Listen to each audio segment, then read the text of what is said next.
এই চুল্লিটা সে বানাবে, দেখুন মার গালবে, সেটা পাইপ দিয়ে পড়ে যাবে। কিভাবে বানাচ্ছে সেটা দেখতে থাকুন। মাটি দিয়ে আর ইট দিয়ে কিভাবে সে এই টেকনিক খাটিয়ে চুল্লিটা তৈরি করছে দেখুন। ভিডিওটি শেয়ার করে রেখে দিবেন বা অন্যকে দেখার সুযোগ করে দেবেন। ভিডিওটি দেখে হয়তো কোনো মা বোন এই চুলাটা তৈরি করে নেবে।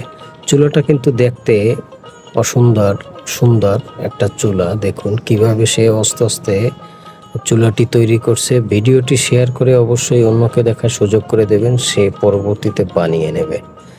তা আমরা দেখতে থাকি সে কিভাবে এই চুলাটা বানায়। অবশ্যই ভিডিওটি ভালো লাগলে শেয়ার করবেন।